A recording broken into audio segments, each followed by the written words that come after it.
Hello everyone and welcome to the Constructive Criticism Network. This network is here to help you improve at Magic the Gathering at every level. From Pauper Leagues to Top 1000 Mythic, we've got you covered. If you want to hear the entire network, head on over to our sponsor at puremtgo.com, where you can hear each and every show, each and every week, and check out their sponsor, MTGO Traders, and tell them that the CCMTG Network sent you. Now sit back, enjoy the show. From YouTube, podcasts, and more, here's this week's episode from ConstructiveCriticism.com.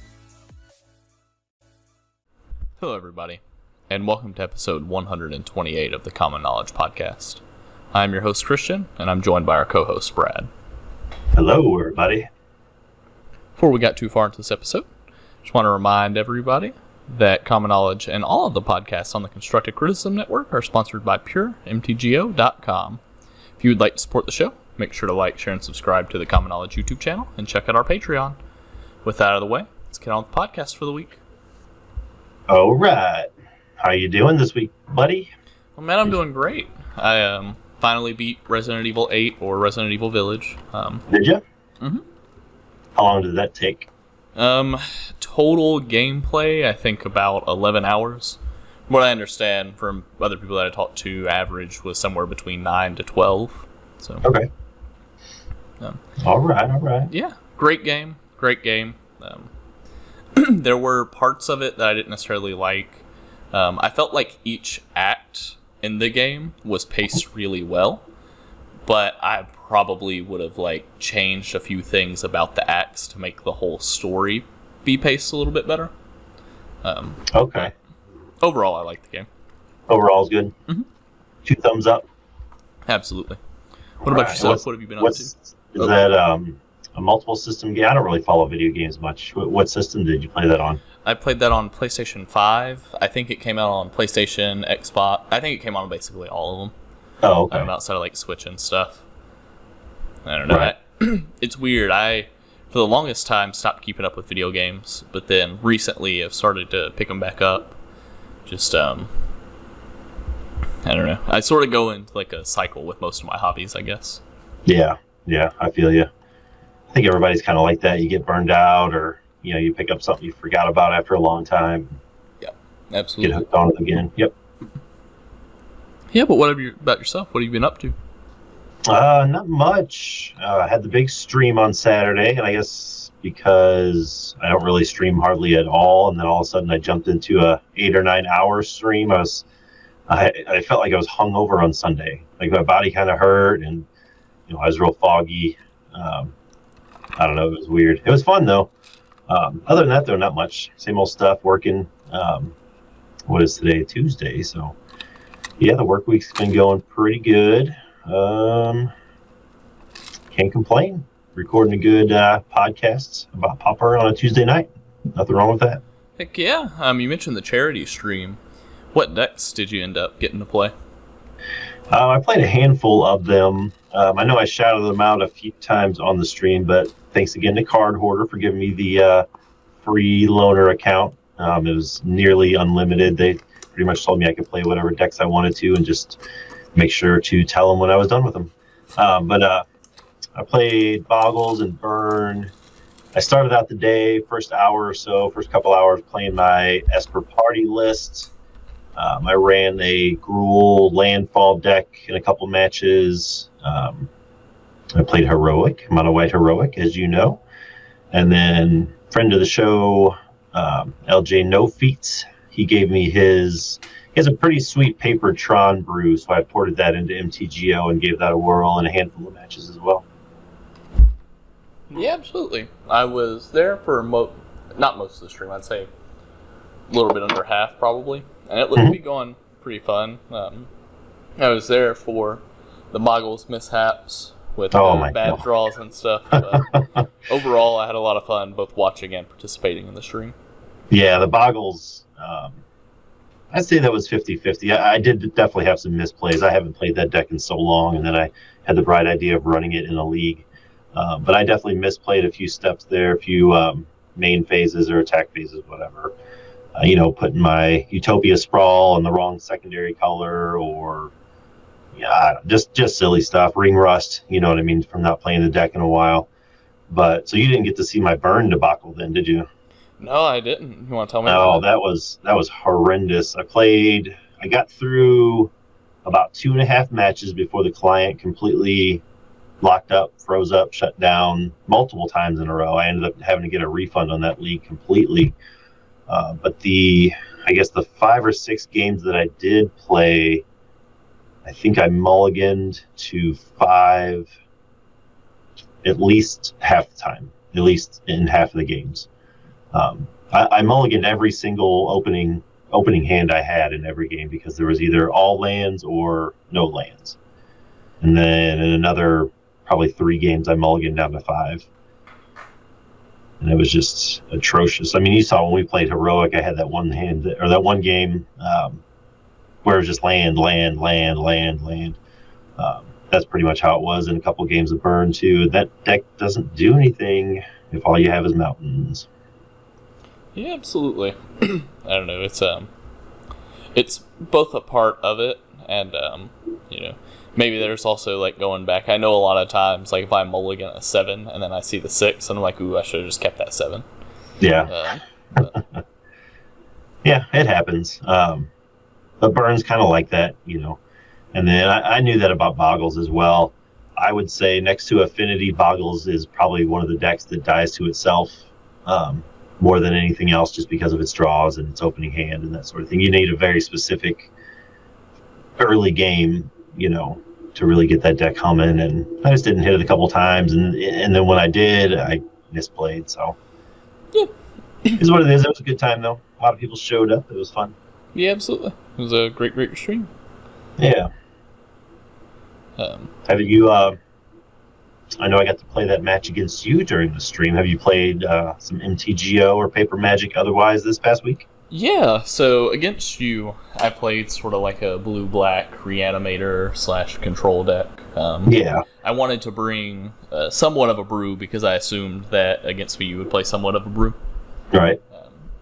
So it was like a blue-black control deck with like pieces of the puzzle and Forbidden Alchemy, trying to reanimate either an Ulamog's Crusher or the Serpent that has hexproof and cycling for a blue.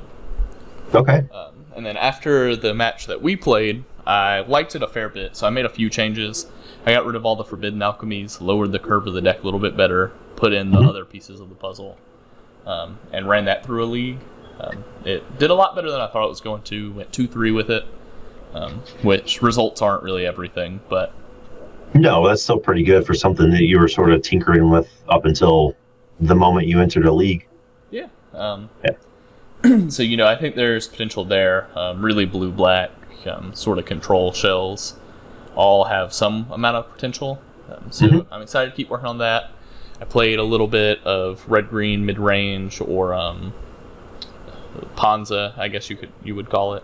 Yeah. Played 1 or 2 leagues of that, and that seems to still be good, still fun.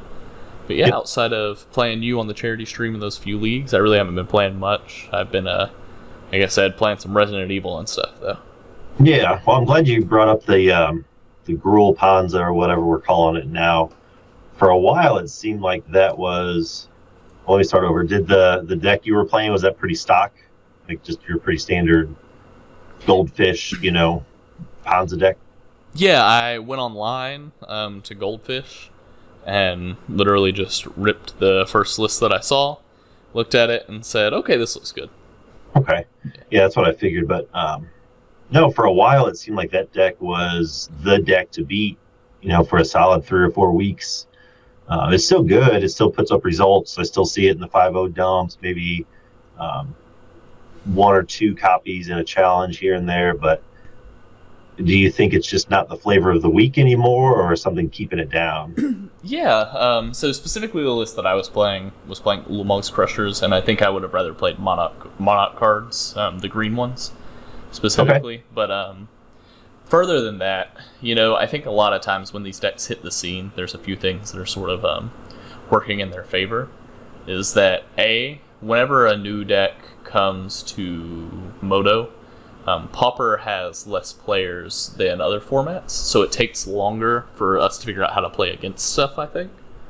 Okay. And then also a lot of the people that really come up with the main ways to beat other decks oftentimes are playing that best deck for a week or two, right? So like some of the like to figure it out. Yeah. like some of the top players in Pauper, right? Like they see it and they're like, oh man, maybe this is broken, so I'm gonna play that in challenges. Right. And then after that, then they spend about a week figuring it out, and then after that, the deck either falls off the face of the earth, or it's just a part of the metagame. Yeah, and I think that's where it is now. It's just sort of part of our format, but yeah. And there's nothing wrong with that, right? Like, no, it's absolutely. a healthy part of the format. It can sometimes be one of the best decks in Pauper. It can beat all of the best decks. So I would say that it's still a strong deck. Like if I were to like play a challenge tomorrow, and I was like, hey, somebody pick a deck for me, and they picked red-green Ponza or Teamer Ponza or whatever, I would probably go, okay, I feel pretty confident that I could do well in the event with this. Good deal. Yeah, I know I ran into it a couple times in the league, in the stream. I don't know if you had the same experience, and I even saw a couple people tweet about it, that the queue times were taking just forever. I know that, I think it was the Boggles League that I played. I know it was pretty early in the afternoon, so I don't know whoever's doing whatever, but I think there was only like 250 players in the league, and I think each game took, or each queue before each game was 3 or 4 minutes. Like, that was pretty unusual, I think.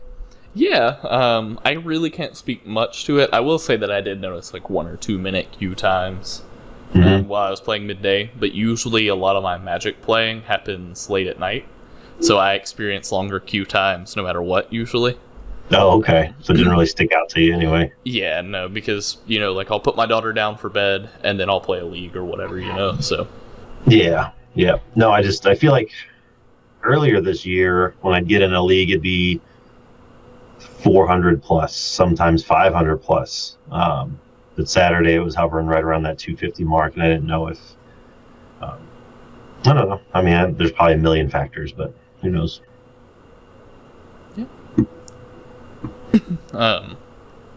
Yeah. So what's our main topic for this week? We are going to continue our top 10 series. We went through white, blue, and black already. This week, we're going to do the top 10 red cards in Pauper. Woo, woo. As always, throwing out a disclaimer. These are really in no particular order. Whenever you talk about the top 10 of something, generally speaking, there might be 1 or 2 of them that stands out above the rest, but everything else is sort of lumped into this sort of middle group, I guess. So, yeah, absolutely. They're just a conglomeration of 10 of the best cards that we came up with. And I know, kind of like we talked in the pre-show, there was 2 or 3 cards on my initial list that are very powerful, but they're only powerful because of the singular deck that they see play in. So I ended up taking those off the list because they're not. If you were just to look at the card at face value, you'd be like, okay, that's a fine card. But in that one deck, it's outrageous, So I didn't want to put anything like that in the list. This is just pretty much straight up, top down, as they say, strong red cards.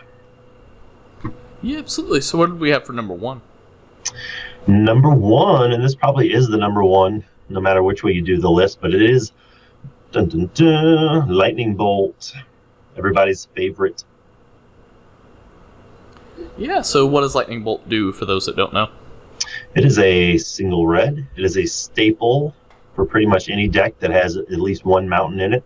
It's a single red for an instant, deal 3 damage to any target. Clean and simple.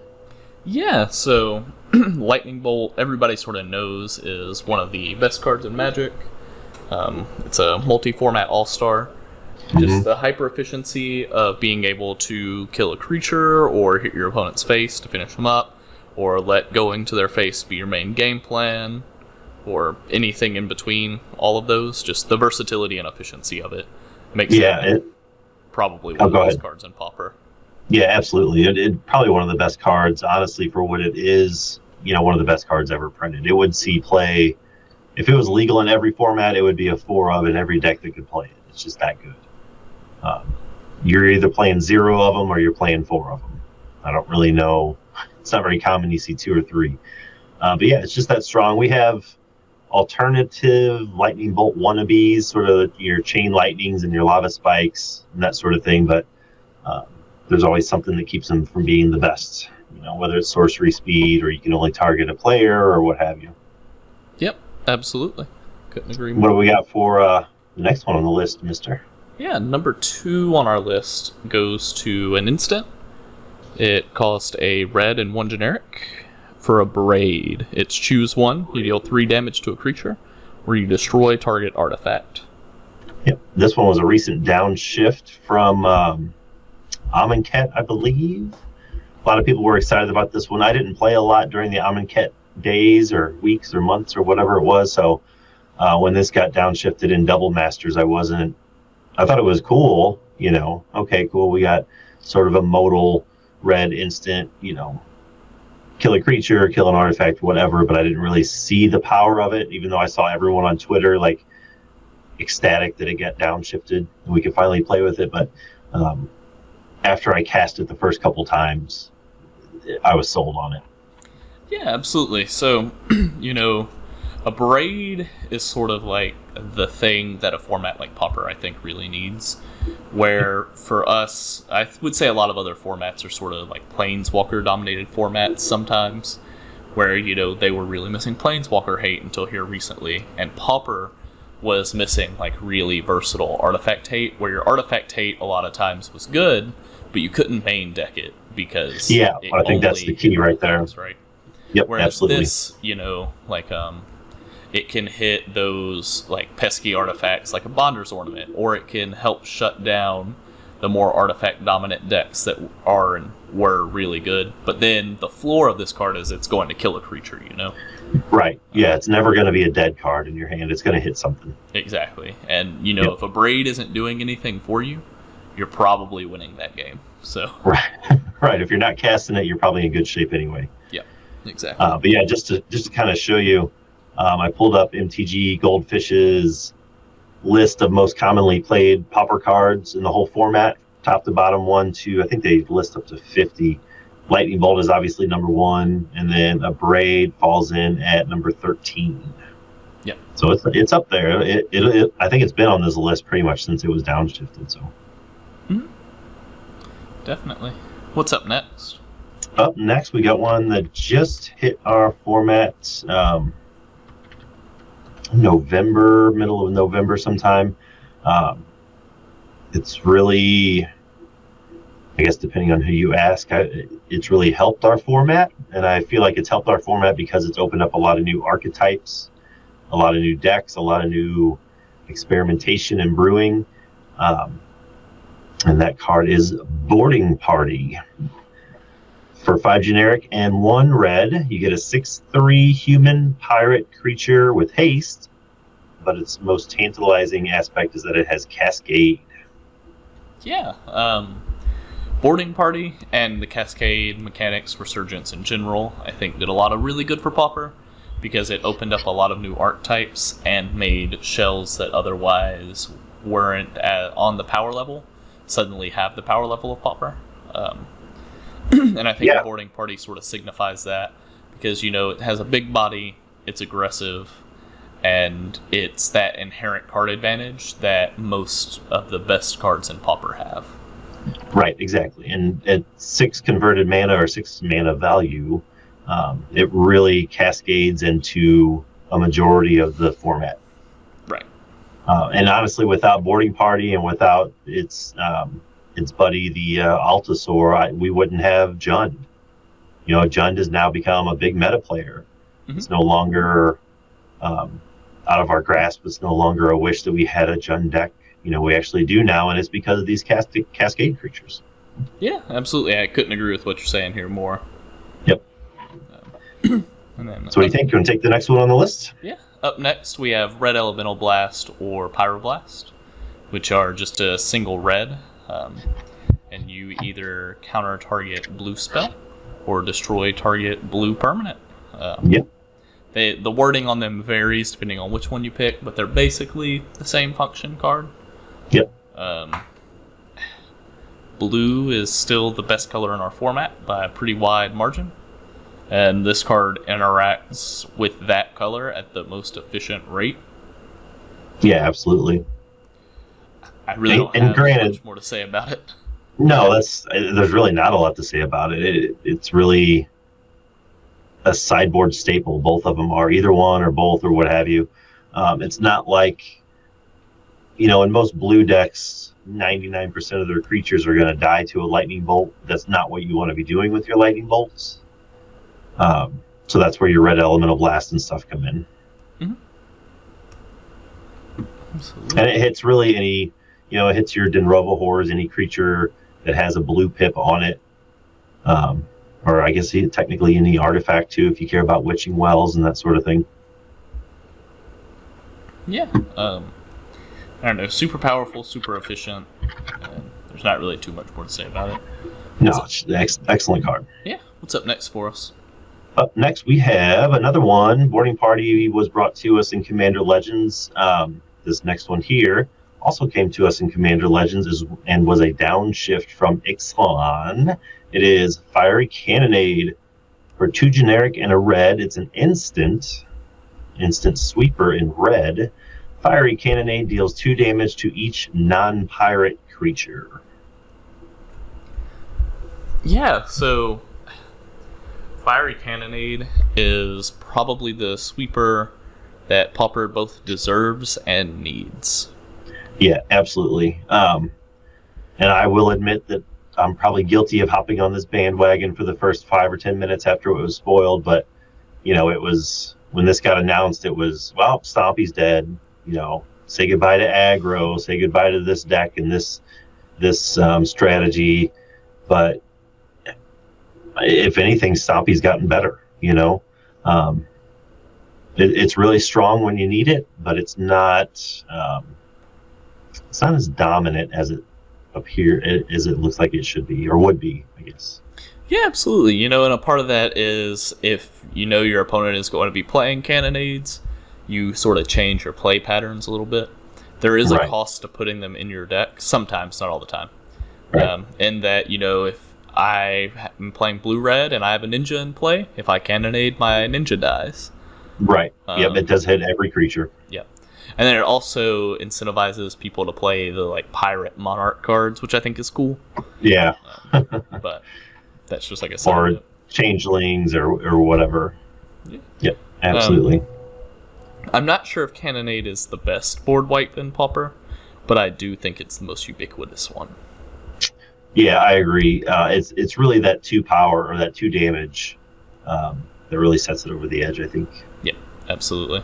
Because that hits 75% of the creatures we play. Yeah. So. Speaking of creatures that Fiery Cannonade hits. All right. Up next, for a red and 2 generic, you have Simian Spirit Guide, which is a 2/2 ape spirit that does nothing else. Yeah, that's it. If you want to pay retail for this guy, you can get a gorilla on the board, and I guess that's your game plan, huh? Yeah. In all seriousness, Simian Spirit Guide also has the wonderful activate ability of exile Simian Spirit Guide from your hand, add a red mana. That's just lovely. It's like a Lotus Petal you don't have to cast. Yeah, you just pitch it turn 0 or turn 1, and you just have free mana. What could go wrong with free mana? It's only banned in Modern. Right. I don't know, it's funny. Simian Spirit Guide doesn't necessarily see the love or the play that it does in other formats. Mm-hmm. But it, to me, is still up there just due to the raw power level of it. That it feels like any second now, somebody could break a Simian Spirit Guide deck. Yeah, it's definitely on the fringe of being completely broken. I mean, this kind of takes you, depending on what you have in your hand, takes you from a fair turn 1 of here's my island, here's my Delver, to, hey, look, I haven't put a basic land in play, and I have 3 mana with Simian Spirit Guide and Lotus Petals and Dark Rituals and all this other crazy stuff. For sure. But it's definitely an enabler for shenanigans. Yes, it is. And up next, it's actually another ape, if you want to take this one away.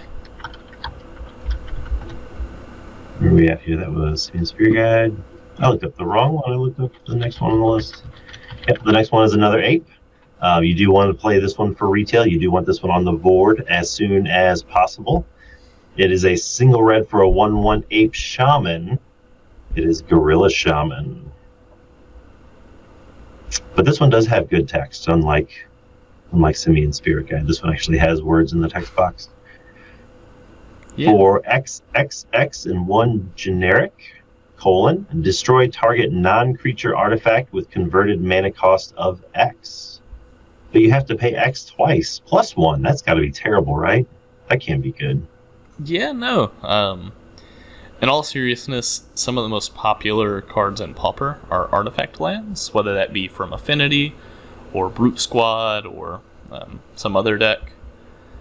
So being able to hit them, just destroy them can really wreck Affinity's game plan. It can also come in against other decks that play some pretty fringe artifacts if it's better than your worst card.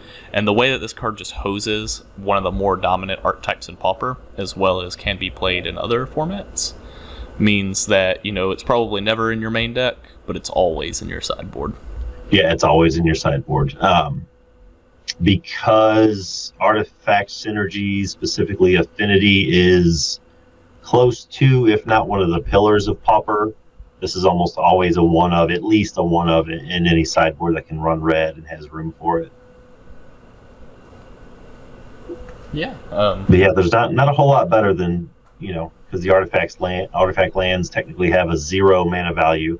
You get the Gorilla Shaman on board, and you just pay 1 and start stone raining them. It's awesome. It is awesome. Almost as awesome as the invention of the light bulb. Yeah? Yeah, and you know what light bulbs require? Glass. Electricity. Electricity. Where are you going with this? Well, I see you're on something. Yeah, our 8th card rhymes a little bit with electricity. It's electrickery. Trickery. I see what you did there. Yeah, so electrickery. Sorry, give me 1 second. I just want to pull it up, make sure I don't get any part of it wrong. Yeah, sure. Is an instant for a red. It deals 1 damage to target creature you don't control. And then for another red, you can overload it. So then it deals, or rather, not another red, another mana. So just 2, a red and a generic. You deal 1 damage to each creature you don't control. Yep. It's probably the other red Wrath and Pauper at this point. Yep. This was, and depending on who you ask, this was the best sweeper we had in Pauper. It may still be, because it's kind of got a pseudo modal aspect to it where, you can just pay 1 and hit a single creature for 1 damage if it's causing you trouble. I've seen a board of Boggles get wiped out on turn 2 because they overloaded an Electrickery because it doesn't actually target the creatures. It just hits each one. But yeah, I don't know what else to say about it. It's excellent. It's just like Shaman and Cannonade. This one is probably at least a one-up in most sideboards as well, especially if you're expecting any sort of aggro meta. Yeah, one of the benefits to Electrickery over Cannonade is that it doesn't hit your own stuff. Right. So, if you need a Wrath, but you're playing a lot of pesky creatures, I'm thinking like if you're playing a Monarch deck that's based around 1/1 flyers, you're probably playing this over Cannonade most of the time. Yeah, you don't want to Cannonade because then you've got your win con's pretty much just gone. Mm-hmm. Absolutely. Yeah. What's up next for us? Up next, we got number 9 on the list. This one is, let me pull it up real quick as well. I was too lazy to put links in the show notes this time. This one has only seen 2 printings in Cold Snap and The List, quote unquote. It came for a single red instant. We have Skred. Skred deals damage to target creature equal to the number of snow permanents that you control. Now this one is main deckable and usually a 4 of, correct? You definitely play more Skred than I do. It's so powerful they pretty much just name the deck Skred. Yeah, it's always a 4 of, at least in any Skred decks I'm playing.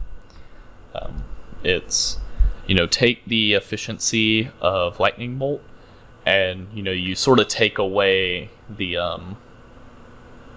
like the modal nature and the extra utility of it.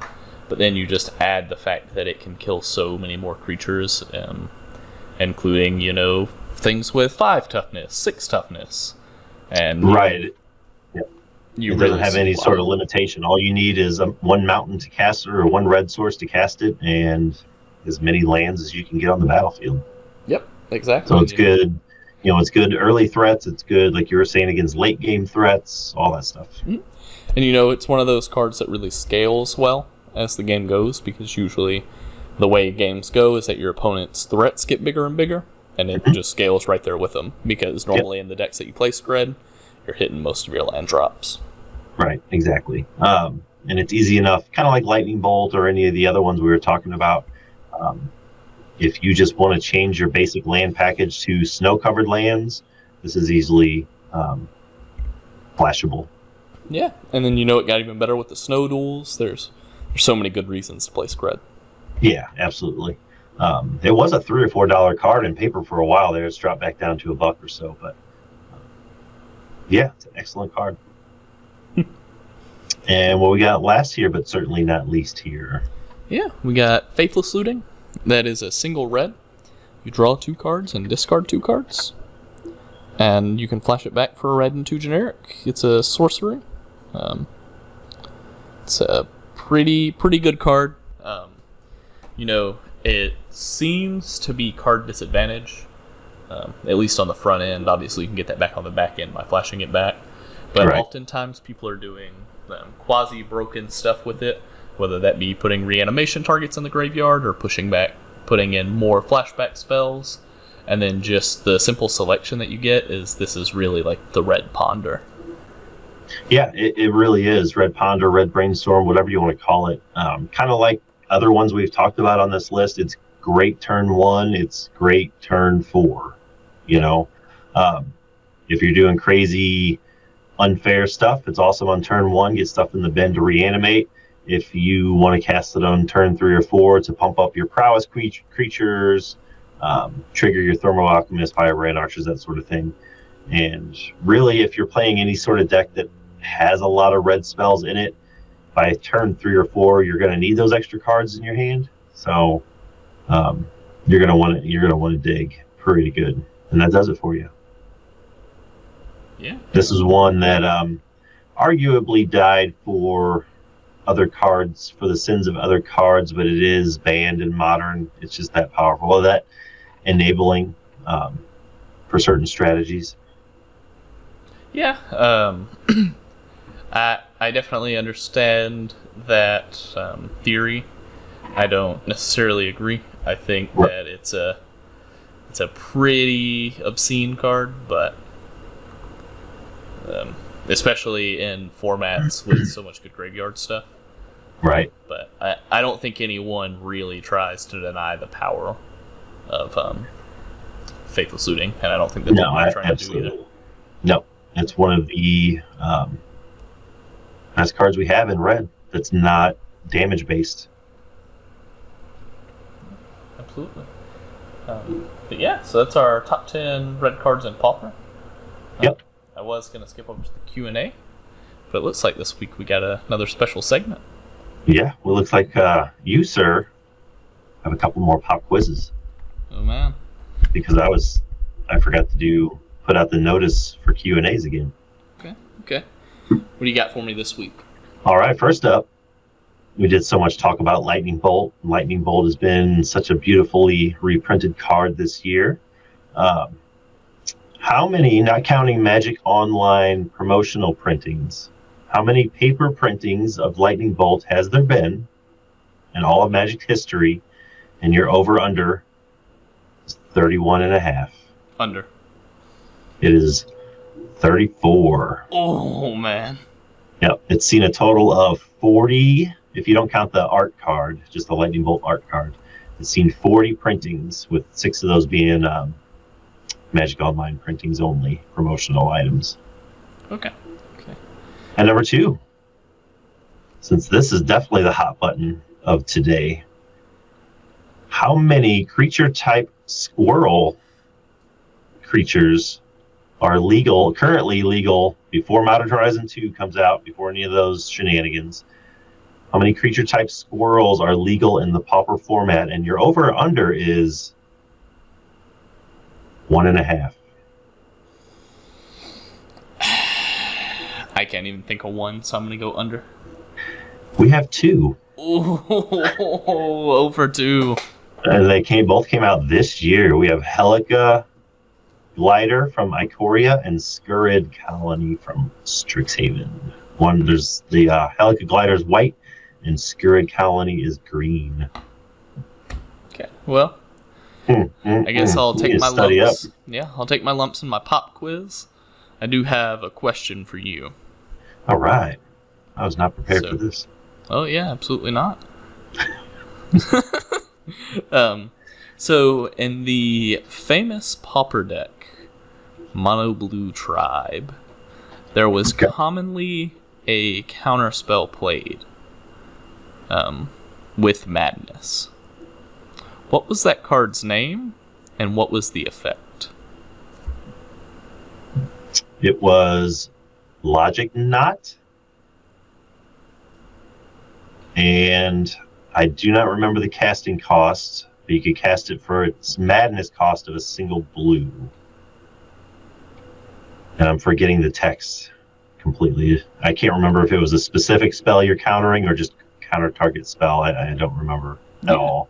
So you were close. I'll give you 25% credit here. Oh. Card was Circular Logic. Oh, I always get those two confused. Because there's a Delve one, right? There's a Delve one. And then there's... the Delve one is Logic Knot.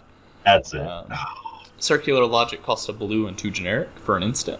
You counter target spell unless its controller pays 1 for each card in your graveyard. And then it has Madness for a blue. Ooh, yeah, I definitely forgot all that.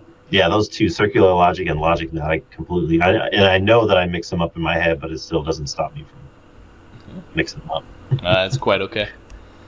So we both need to study up a little bit. Yeah, absolutely. Is that the only deck that really saw that card was Tireless Tribe? Or I've never cast it. Honestly, I've never cast it before in my life. Yeah, I've never played that card ever either. I don't want to confirm yes or no, though, because I will inevitably have somebody tag me on Twitter that I forgot some deck that top 8 challenge once. Well, actually. Yeah. So, I'm just going to go ahead and say that that's going to do it for this episode of Common Knowledge. If you'd like to get in touch with us, you can find me on Twitter at JustGuyDad. Brad, where can I find you? At Pauper_B on Twitter and BradDrackV on MTGO. Yeah. And you can find us both at commonknowledgemtg@gmail.com.